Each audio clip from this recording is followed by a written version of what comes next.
Hello and welcome to the Midweek podcast of First Baptist Church here in Sweetwater. My name's T. Hamilton. I'm the pastor here, and I'm here hanging out with my friend Molly Brock. Hello. Long time no see. Well, no podcast see. Right. I mean, for those who do see.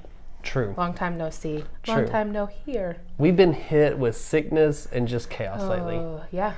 It's not been a fun last month as far as that goes. It hasn't. But we're back. You'll just have to live with us coughing every once in a while. We can survive that, though. You can just turn the volume down. We will not give another disclaimer. This is your only one. This is what you get. So we went through a whole series in the book of Psalms, and I gotta say, out of all my time of being a pastor and all my 2 series that we've done, it was my favorite. Yeah, it was really good. I have to say yes. I think you're right. We hit a high point. That's good. Yeah. For me, my favorite one was the Singing the Psalms Sunday, where we flipped the script, did the conversation first, and then sang literally Psalms. Yeah, that was really neat. And I wasn't here for that one, but even watching it or listening to it, right? Because we were in the car on the way back, right? It was really cool. I enjoyed it. I loved it. I liked the change up. And I just enjoyed the intentionality of singing from the Bible. I mean, I always, I'm music. I love doing music. I love singing. I could do a whole hour of singing. Not many people can do that. No, I can't. Like, you couldn't do that. But it was really cool. Just how I was trying to focus, we're focusing on words and we're focusing on more than the music aspect of it necessarily. So it was really neat. Right. I liked it. I think there were probably people surprised that I'd be into that because it is the music side. It's like movies for me, but it was just really cool to sing those psalms and realize that's a tradition that goes back thousands of years. Yeah. And so that was fun.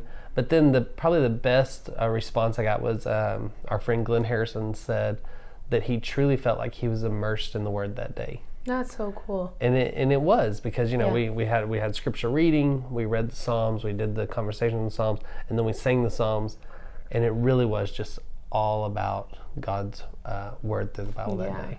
Yeah, it was really special. Now, y'all were coming back from Women of Joy conference. How was that? It was great. It was really cool. It was rainy, super rainy. It was here also. So that was fun, trying to run through the rain several blocks away to get into the convention center. We only had to do that once, but it was good. It's just nice to have that time away. Oh yeah. Just to recharge a little bit, and that's kind of what the whole weekend was about. That was kind of their theme. So it was just good. I don't know that I have anything to expand on, but I enjoyed it. Well, I talked to you, Leveda, Stacy, and Stacy told me about Steph going, and I think overall it sounds like it was a really good time. And I think so. Y'all are going to do it again, right? Yes, if we don't do that one, we're gonna do one. Good. Whether it's closer to home but yeah, I want to do it again. Or in the San Antonio.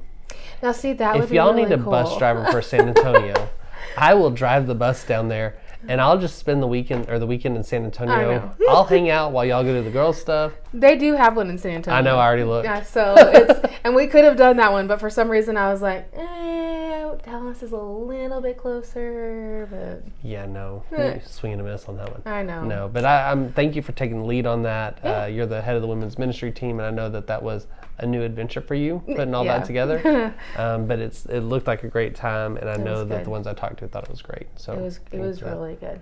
And then it was funny to me. There's the first one. On your way back, I get a text. I can't remember if it was you or if I was texting you and Randa because Stacy was driving. And you said y'all had just gone through 3 days of this worship time, and y'all are listening to the service as you're coming back. And that made me laugh that y'all were into it and y'all were listening, trying to see. I think you were checking up on me. No, I think you were going, let's see how this goes, singing the Psalms. And then you're kind of surprised that it went off well. No, I mean, what else are we going to do in the car, you know? I don't know. I'm just kidding. Talk. No, it was good. We wanted to. It was good. Well, good. Yeah, I think overall that whole series, and again, it started off with a bang for me because of Kayleen painting the artwork, and I love that. That's now in my office for my art wall. And then just the whole way it built, meditating, memorizing, singing, studying the Psalms, that just became a pattern for my life. And we start a new ministry this Wednesday where we're going to do a prayer ministry at noon, and part of that will be praying the Psalms. Yeah. And so I'm excited about that. Also, I'm really excited right now. But it's because we haven't been together. We're really excited. Yeah. We haven't talked in a long time. Yeah, really and excited. So now we get to. Yeah. And so that's been a fun part of it, just kind of reflecting on that, because we don't dive into the Psalms very often. No. It's not something, because it's hard to analyze poetry, and that's what we feel it is a lot of time. Right. And it's hard. I will say it is so much easier to tell a story out of the gospel and preach a gospel story than it is to preach from a psalm. Yes, because that's the way it's written. It's very storytelling. And you're right. Poetry, I think you'd mentioned this in one of our podcasts earlier, it was like, poetry, take me back to high school, studying poetry. And it's like, but I think it's a good reminder that it's not just poetry or love songs. I mean, love songs to God. I mean, we're praising God, and it happens to be in a poetic form. Yeah. But it's good. It's good to reflect on those. Yeah. I enjoy it. And then that led us into the series we started this week on being generous people, looking at stewardship, how we use our money, how we give to God. And I had breakfast with a friend today, and one thing he said that was so impactful of what I was trying to convey is that when we give, God doesn't need our money. But when we give, it's us letting go of the world and saying, God gave it to us anyway, it's God's money anyway. We're giving back because we're letting go of the world and embracing the things of God. That's true. And I was like, ooh, I like that. I wrote it down so I could use it again this Sunday. Yeah, no, yeah. And what a cool way that we kind of approached it was knowing we're going to be talking about giving, passing the offering plates, sending a letter out to parents to give them a heads up, so we're going to pass them. This is a chance to teach kids how to give and what's important. When I was a kid growing up, my parents would give me coins or whatever, and I loved putting them in the plate when they came by. And then as I got older, my parents taught me about tithing and giving, and so I understood it better. But you got to start learning early. Right, because even as adults, it's a hard concept. Oh, right. Well, not a hard concept, but we're stubborn. True. So it's like, we're like, I don't, Or we're scared there might not be enough. That's true. We live out of fear sometimes with our money because, I mean, I'm guilty of that because everything's gone up. Like inflation, oh my Atlanta. Yep. I placed a grocery order this week and I was like, how is anyone doing this? Yeah. I don't know how are we doing this? Yeah. And so, it's like, I get it. I get living out of fear, but yes, we're called to put the fear aside, to put our wants and desires, what we want, put that aside and say, I'm laying this down for him. And it's, it's what we're offering. It's the offer. And it should be, and I know that stewardship, like when we talk about stewardship and talking about the giving ladder and the steps of giving, and we should be like wanting to strive for that extravagant. It might take a lifetime to get there. Yeah. But I think it really does, especially if you have a family with kids. Because you have more financial stresses than I do because I don't have children. And so I totally get that. I'll take that. It's fair. But it was cool to see your boys put money in the offering plate. They got excited about that.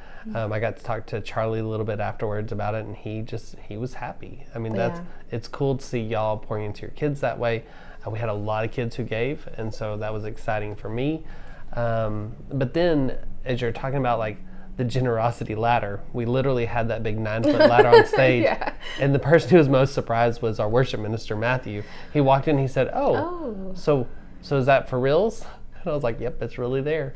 And he's like, is it staying there? I was like, yep. So that was fun for me to let him walk in and see that.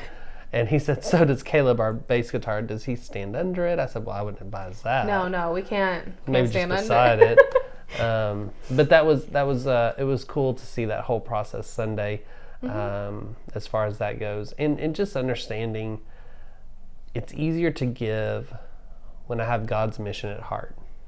Yeah. Because I realize why I'm giving. We're not just giving to have air conditioning, though that is helpful. It is, yeah. But it's because God's going to take that money and he's going to multiply Right. it to impact the world for his kingdom. Absolutely. Sometimes we think about just air conditioning, but there's so much more going on there.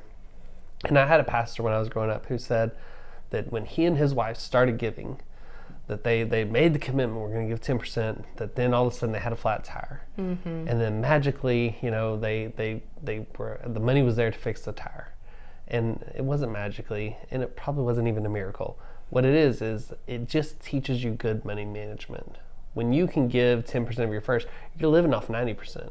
And if you can live off 90%, you can make things work. You can figure it out. And so I'm not super, miracle oriented on that type of thing. I do believe in miracles all over the place. But that one, it's just, you're learning good financial practices, habits. And so that's good. And then we got to have baptism Sunday. And that's a picture of why we give also. We give because it helps us. We have a youth ministry because of that. We have a girl, Kylan, who gets to go to camp with us, and then you see life change in her, and such a good kid, just a really good kid. And I tell all our ones that we baptize, I say, you got to hold your breath 1 second for every year you are old. You're gonna have these kids wanting to get baptized at like 2. Well, probably. she was practicing. She's like, okay, 14, and she'd hold her breath, and I just started laughing, but. It was so much fun, and just getting to, that's always a great experience to baptize and to be there in that process. And so it was a good week, or it's been a good week. It was a good Sunday and good week. And my favorite part of the day was seeing everybody come up and get the Operation Christmas Child boxes. Oh yeah, of course. 126 boxes. You know how many we have left? Hold on. Let me think. All right. I'm gonna give you a number. Okay. You have 6. 0. Ah! Even better. They took them all, and Operation Christmas Child, for those that don't know, we do this. You pack a shoebox and it goes overseas with gospel in it, and they say for every box you pack, it's going to touch 10 people with the gospel. That's 1,260 people that will be touched by the gospel because of those boxes. Yeah, that's amazing. Yeah, this is one of my favorite things to do. I mean, it always has been, and I don't know, I get so excited. And my boys get excited about it. It's just, and it's not, it's the giving aspect of it and the praying over who's going to get it. And then it's also like those warm, fuzzy feelings of like, the holidays are starting. Like, we're giving gifts already. We're already giving. It's so fun. I don't know. And in 2 weeks, when they're all returned, we're going to have, I'm just going to share it now. There's going to be a little kid who prays over all the boxes for us. And I think that's such a cool picture of the kingdom of God, that we've got a child who will participate not just in packing for another child, but then pray, and I'm getting emotional, they're going to pray over those boxes and the kids who will receive those. And I love that. That's a cool picture of God's kingdom in action. Absolutely. And I'm so thankful for parents who are raising their kids in a way that we have kids who are comfortable praying, are excited about it, and didn't even hesitate. Like when I asked her, she's like, oh yeah, I'll do it. Absolutely. So I'm excited about that. I love that. We did the widow's mite, a couple of coins that she put in versus the wealthy pouring it in. I think there was some surprise when I poured all those coins into that bucket and it was so loud. Yeah, all the ones who were sleeping. Yeah, they were awake really quick. But then this week we turned to another story of the rich young ruler. And it's interesting. He starts off the question, what must I do to receive eternal life? And it ties back to his wealth and to what he has. Right. And I'm probably going to surprise some people with how I go at the end of that, but it'll be great. I'm looking forward to it. That's fun. Are you going to be here? Yeah. Me too. Okay. Yeah, I'm going to be here for a little bit. Good. I'm glad. And then we turn to Advent. Oh, I know. Advent's almost here. I'm is. excited. We've got big plans for Advent. Music's going to be big. Decorations are going to be big.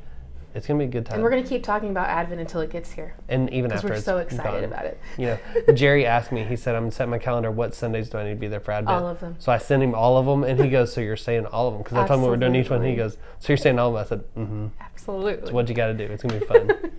So, well, thanks for hanging out with me again today. Of It's course. always fun. It's good to be back in here. Yeah. Good to see y'all that are there and talk to you. Yeah. If you can, be there this Sunday at 10:30 a.m. Join us for worship, 213 East 3rd Street, and we'll see you then. Bye.